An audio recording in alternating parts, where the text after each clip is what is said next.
Jesus came to set us free from the law of sin and death. He wants us to be alive to Him, to live from a deep place of authenticity and love, to engage life as it were without limits, being guided only by His Spirit within us.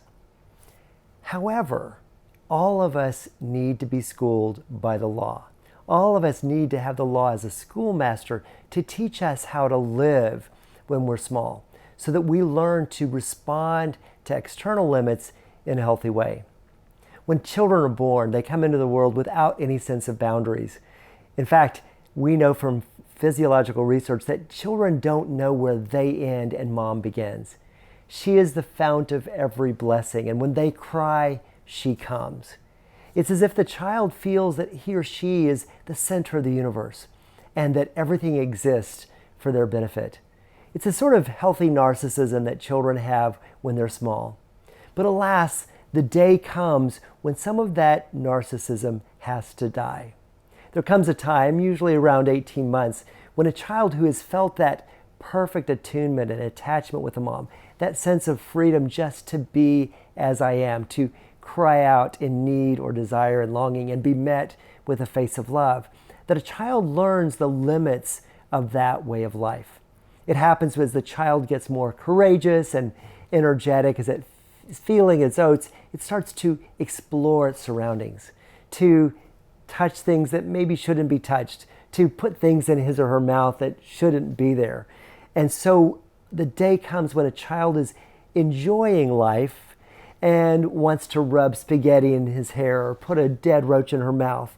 Or in my sister's case, her 2-year-old wanted to smear poop on the walls of his room.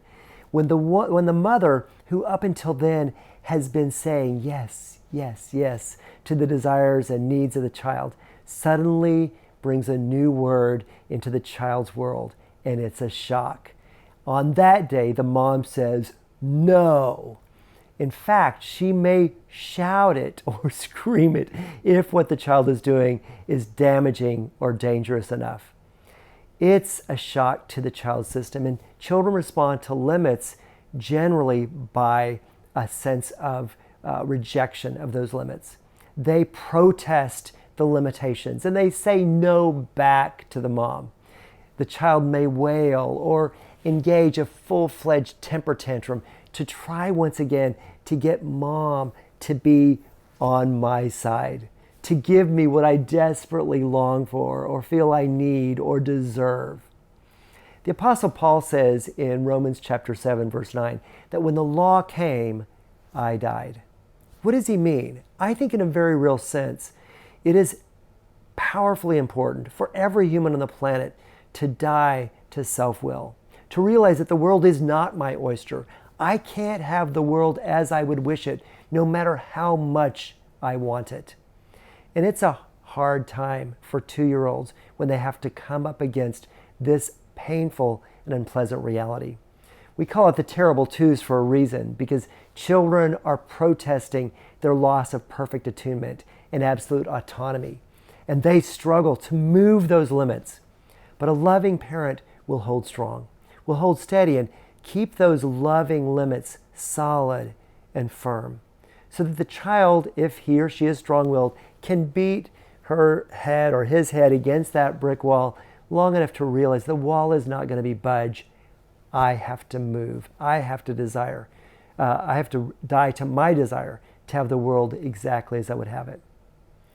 Sadly, there are many people in our world today that are living in lawlessness, but it's not the kind of transcendence of the law that Jesus wishes for us. We go beyond what the law requires to something more beautiful and powerful and lovely. But they're people who've never had to surrender their sense of entitlement, their sense that they ought to get what they want when they want it.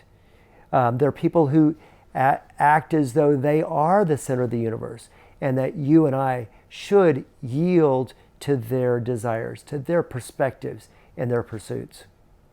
Sadly, many of us deny the world and deny ourselves the need to experience that loss of entitlement. Jesus frequently encourages us to come after him, to take up our cross daily and follow him. He says, if you save your life, you're going to lose it. But if you lose your life for my sake, you'll find it. Death to self is painful. Ask any 2-year-old. But death to self is the key to life. If that 2-year-old doesn't die to self-will and the need to have my world my way, that child cannot live well in society. And so all of us, if we're going to be in community, if we're going to be in connection with others, we have to die to self and live to another.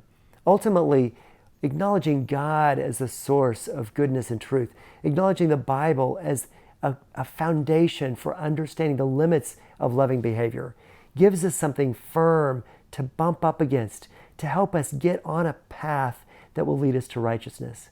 And once we've been trained in righteousness, once our hearts internalize the values behind the rules, we can be done with the rules. We can solely focus on loving God with our whole heart, soul, mind, and strength, loving our neighbor as ourselves, and everything else just falls into place.